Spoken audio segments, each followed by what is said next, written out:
श्री शिवाय नमस्तुभ्यं। शनि प्रदोष। शनिवार के दिन शनिदेव की पूजा करनी चाहिए। किसी चौकोर वेदी पर शनिदेव की लोहे की प्रतिमा स्थापित करें तथा काली वस्तुओं तिल आदि से पूजन करें। ब्राह्मणों को भी काले तिलों से मिश्रित भोजन करवाना चाहिए। इस प्रकार नियम पूर्वक 1 माह 1 वर्ष या 3 वर्ष तक व्रत करने से शनिदेव प्रसन्न हो जाते हैं और संपूर्ण मनोरथ पूर्ण करते हैं। व्रती को अकाल मृत्यु का भय नहीं रहता तथा शनिदेव आरोग्यता प्रदान करते हैं।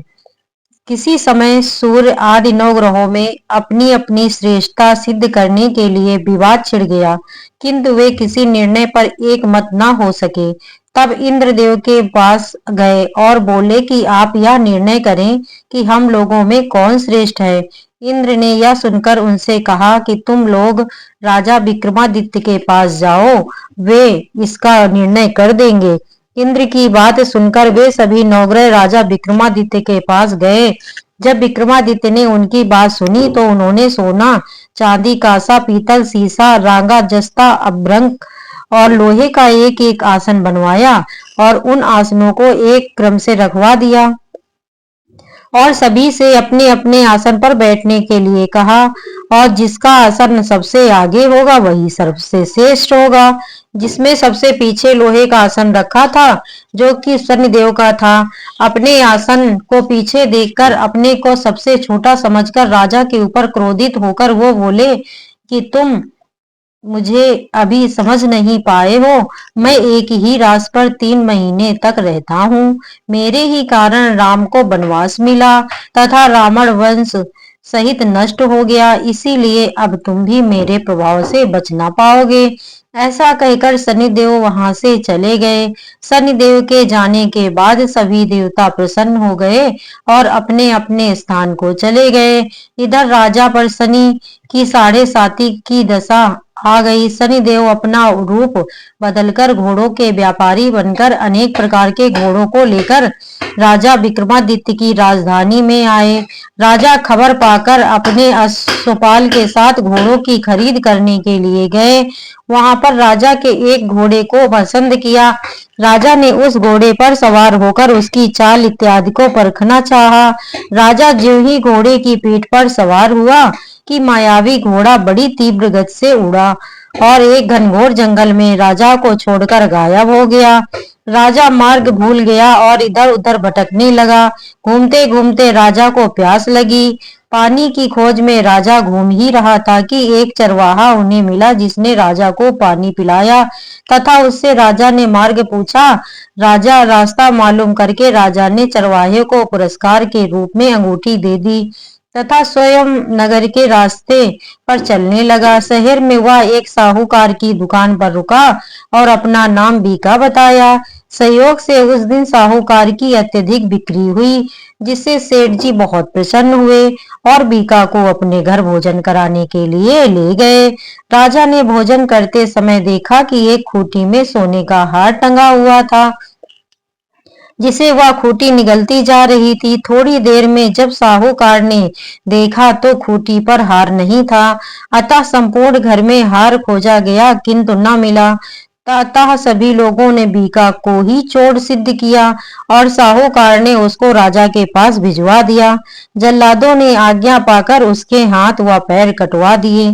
जब राजा कहीं चल फिर नहीं पा सकता था, किसी के द्वारा कुछ मिल जाए ने पर उसे खा पी लेता था। बहुत दिन बीतने पर एक तेली उस लूले बीका को अपने घर ले गया और कोलू पर बैठकर बैल भांकने का काम कराने लगा। इस प्रकार कई वर्ष बीत गए। एक दिन बरसात की अंधेरी रात में बीका ने मल्हार राग गाना शुरू किया।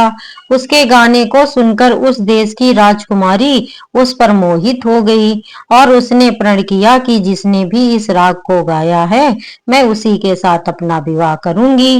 राजकुमारी ने दासी को गाने वाले का पता लगाने के लिए भेजा। पता लगाकर दासी ने बताया कि यह मनमोहक राग तो तेली के घर बीका गा रहा है। दासी की बात सुनकर राजकुमारी अपने प्रण से विचलित न हुई, बल्कि उसी बीका के साथ अपना विवाह करने का निश्चय किया। दूसरे दिन सवेरे जब राजकुमारी सोकर न उठी तो रानी उसे जगाने गई और उससे पूछा कि वह क्यों दुखी है। राजकुमारी ने अपनी माता से अपने दुख की बात बतलाते कहा, माँ, जो उस तेली के घर बिका है मैं उसी के साथ अपना विवाह करूंगी, किसी अन्य पुरुष के साथ नहीं। राजकुमारी की मां अपनी कन्या के इस प्रकार के वचनों को सुनकर बहुत ही चकित हुई और पुत्री को अनेक प्रकार से समझाया, किंतु कन्या अपनी बात पर अडिग रही और प्राण छोड़ देने का निश्चय किया। तब रानी ने उसे धैर्य बंधाया और अपने महल में जाकर दासी से राजा को बुलवाया और कन्या के हठ की संपूर्ण बात राजा को बताई। रानी की बात सुनकर राजा पुत्री के पास गया और बोला कि हे पुत्री, तुम उस लंगड़े बीका के साथ विवाह के बाद सुखपूर्वक अपने जीवन को व्यतीत ना कर सकोगी, अतः तुम अब बुद्धि और विवेक से काम लो और अपने हठ को त्याग दो। मैं तुम्हारे विवाह का प्रस्ताव अभी अन्य राजकुमारों के पास भेजता हूँ। पिता के वचनों को सुनकर राजकुमारी ने कहा, पिताश्री, यदि आप मेरा विवाह बीका के साथ ना करेंगे तो मैं अपने प्राण त्याग दूंगी। राजकुमारी की बात सुनकर राजा को बहुत क्रोध आया और उन्होंने कहा कि तुझे दुख ही उठाना है तो मैं कर ही क्या सकता हूँ। इसके बाद राजा ने उस तेली को बुलाया और कहा, मैं तुम्हारे कोल्हू के बैल हाँकने वाले बीका के साथ अपनी कन्या का विवाह करूंगा, अतः तुम उसके विवाह की तैयारी करो। राजा की बात सुनकर तेली को बहुत आश्चर्य हुआ, किंतु राजा की आज्ञा के अनुसार विवाह की तैयारी की और शुभ मुहूर्त में राजकुमारी का विवाह बीका के साथ हो गया। जब बीका रात में राजकुमारी के महल में गया तो शनिदेव ने उसे स्वप्न दिया कि हे राजन, तुमने पराक्रम को जान लिया, अब आगे क्या विचार है। यह सुनकर राजा ने शनिदेव से अपनी गलती की क्षमा मांगी और कहा कि आप ऐसा भीषण कष्ट और किसी को ना दें। राजा की प्रार्थना सुनकर शनिदेव प्रसन्न हो गए और राजा को पूर्व रूप प्रदान कर दिया। बीका के रूप परिवर्तन को देखकर राजकुमारी ने प्रसन्नता के साथ परिवर्तन का कारण पूछा। राजा ने संपूर्ण हाल राजकुमारी को बताया। राजा को देखकर सभी लोग उसका आदर सत्कार करने लगे। जब साहूकार को पता चला तो वह राजा के पास आया और क्षमा मांगी तथा कहा, आप मेरे ऊपर अनुग्रह करके मेरे यहाँ भोजन करने चले। साहूकार की बात सुनकर राजा उसके साथ उसके घर गया और अनेक प्रकार के व्यंजनों का भोग किया।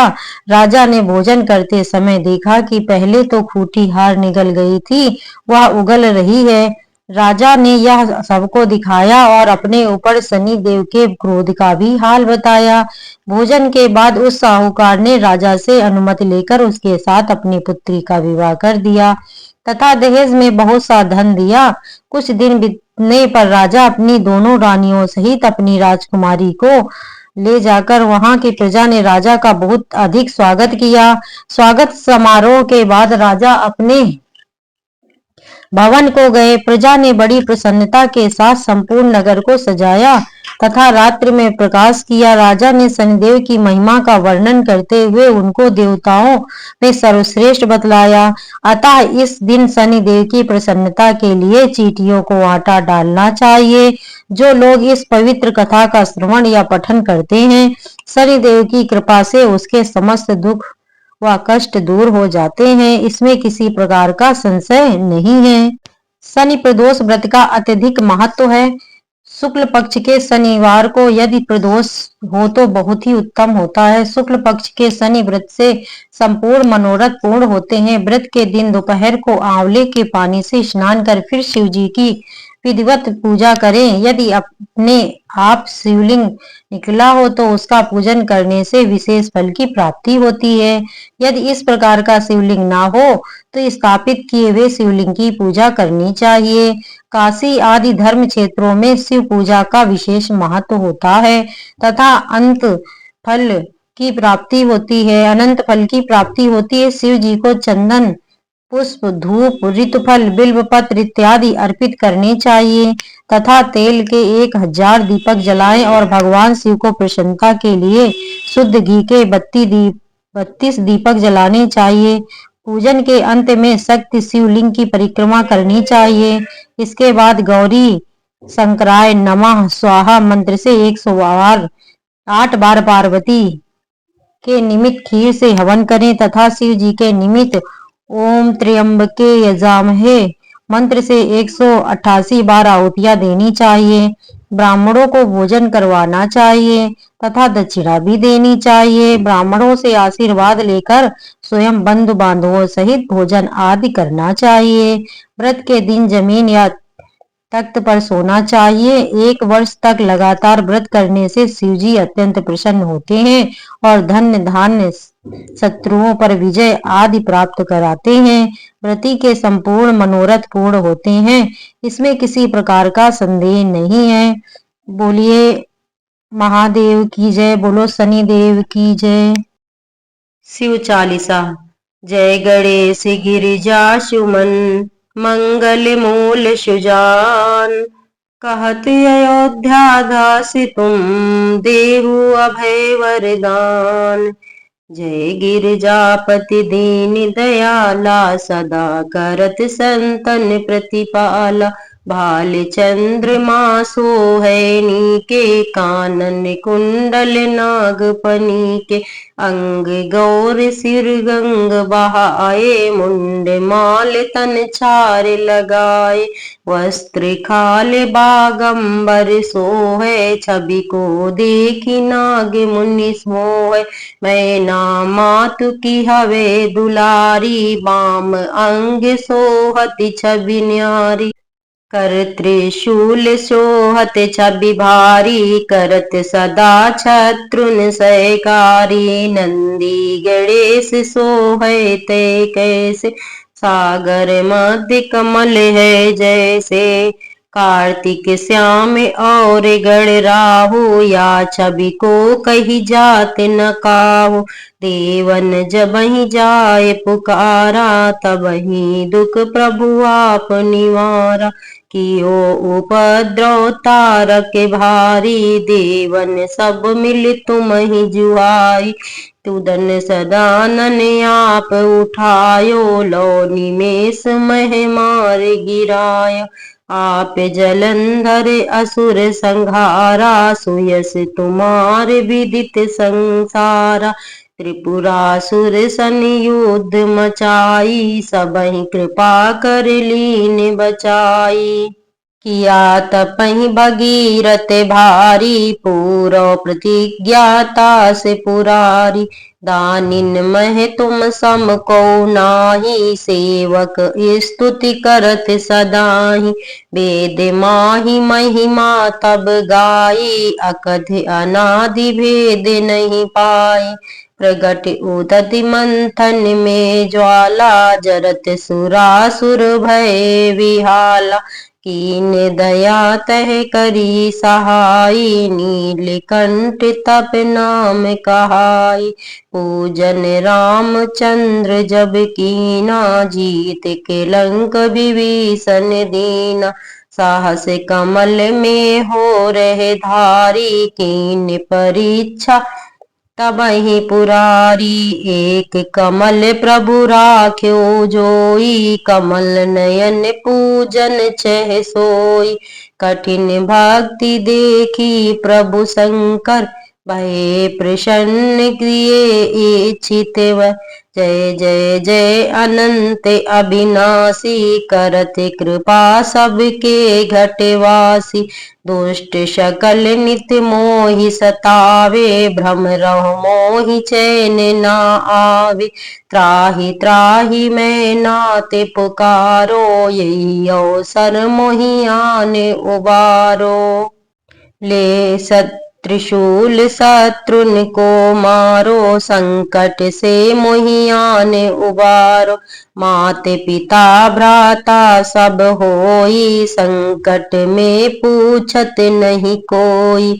स्वामी एक है आस तुम्हारी, आए हरौ सब संकट भारी। धन निर्धन को देत सदाही, जो कोई जाचे सो फल पाई। नाही। स्तुति के ही विधि करो तुम्हारी, क्षमहु नाथ अब चूक हमारी।